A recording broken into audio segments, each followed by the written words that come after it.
So, black metal. Everybody's favorite genre of music, right?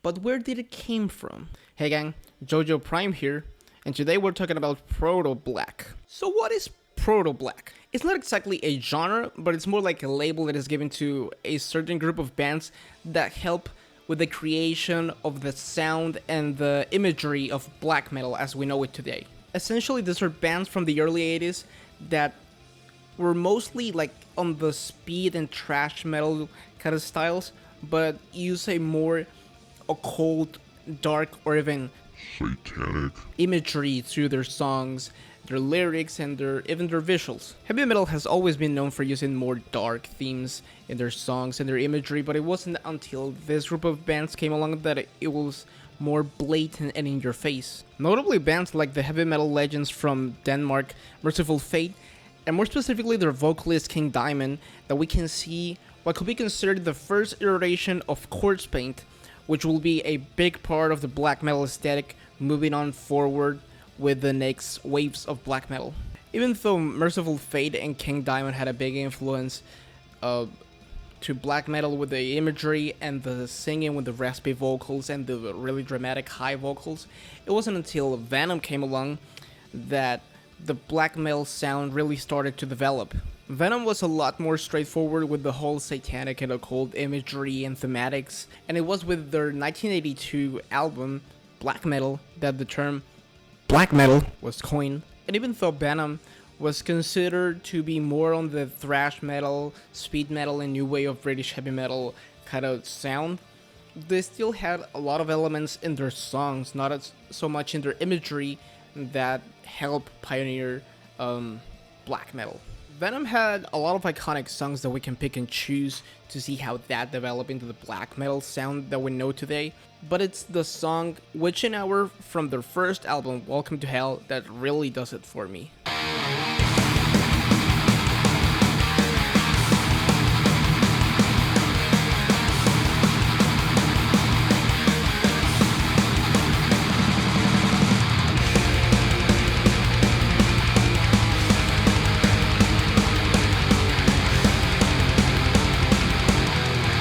But this is still not black metal. So how does this guy become this guy? Well, from Switzerland we get Hellhammer. Hellhammer was a lot more raw and brutal than what Venom was doing at the time. Hellhammer introduced a lot of simplistic but very effective elements that we can still hear influencing the sound of black metal. Check out this riff from their song Massacre out of their 1984 EP Apocalyptic Rites.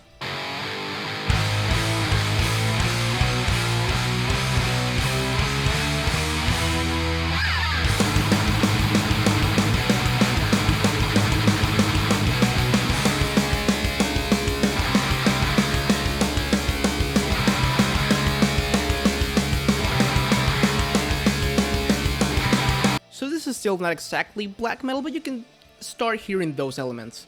So by May of 1984, Hellhammer disbanded, and some of the members from that band regrouped, and with new members they formed Celtic Frost. This band went on ahead to explore more experimental and different stuff than the more straightforward sound of Hellhammer, and it came to become a big influence not only in the future sound of black metal, but also partially into death metal, especially in the Switzerland scene.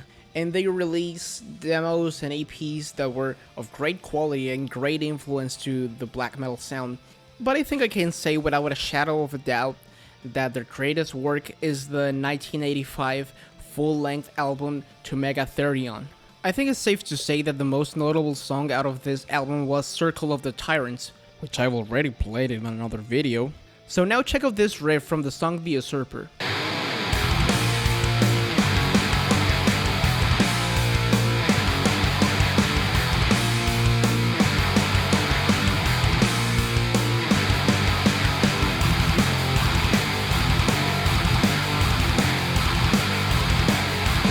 So moving on, the early thrash metal scene was a big proponent of this proto-black sound.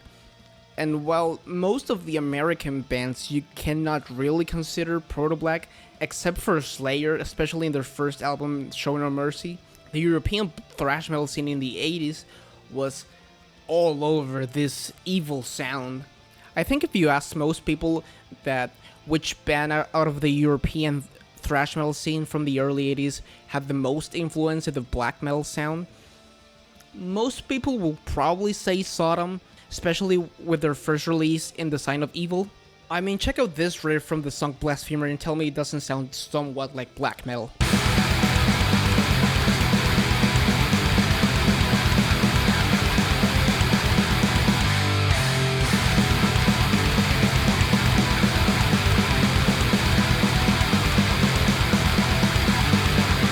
So moving forward, the sound of Sodom was more straightforward thrash metal, but in their 1987 album Persecution Mania, which is actually my favorite Sodom album, you can still hear a little bit of those blackened elements. The vocals aren't so much as that raspy, high-pitched black metal kind of vocal, but the elements in the riffage and the drum beats are still there. Check out this riff from their song Christ Passion.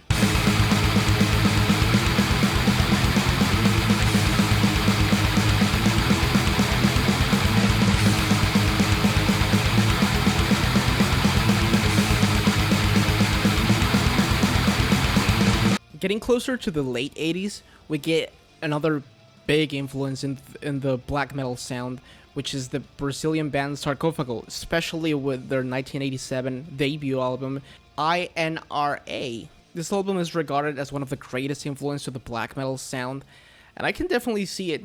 Even though Sarcofago is technically a thrash metal band, but I can definitely see why this album makes people call them just a straight up black metal band altogether. They have a lot of those really fast tremolo pick, power chord riffs. They even have some blast beats. Sloppy as they're played, they definitely make a difference in their sound. I mean, check out this section of the song Nightmare and tell me if it doesn't sound a lot like black metal.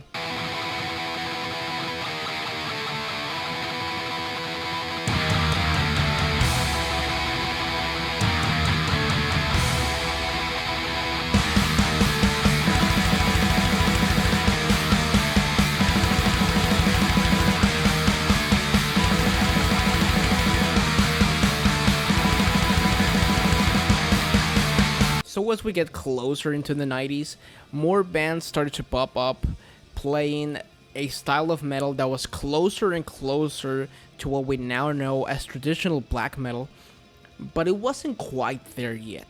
A lot of great and notable bands from this era, such as Necrodeath from Italy, Morbid from Sweden, a little lesser known Volcano from Brazil. There was also Tormentor from Hungary, which some of you might know. That's actually the old band from Mayhem's vocalist Attila. Different Dimension Jojo here, guys. I'm editing the video right now and I noticed I didn't talk at all about Mayhem. I just mentioned them, and I think it's important to mention that by this time Mayhem had already been active for a couple of years and had released a couple demos and actually already had the Death Crush EP. So that's an important piece of history to mention. I didn't include any of their riffs in the video because I'm actually working in a video focused entirely on Mayhem's discography, so be on the lookout for that one. But the one band that can never be left out of discussing the origins of black metal is, of course, Bathory. Now, Bathory have already been releasing albums for a while, most notably their self-titled album, but I think it's with their 1987 album Under the Sign of the Black Mark that you can really hear what will become the actual sound of black metal. Most notably with this ferocious riff from their song Massacre.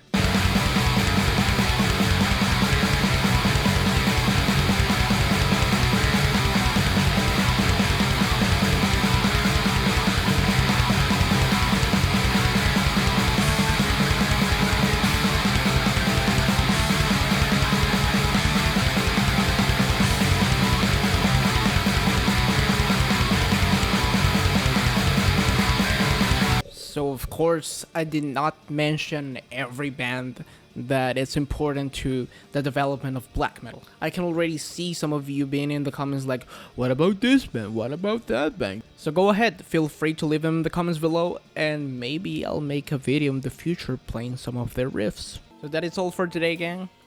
I'm trying to do more videos where I can talk and do something else than just playing riffs. So let me know what kind of videos would you like to see in this kind of format or maybe another format. Leave them in the comments below. So if you like the video, maybe smash the like button. And if you're not subscribed, consider subscribing. It's free and that will make you a really cool person. As always, all my social media links and my Discord server link will be in the description down below, so check it out.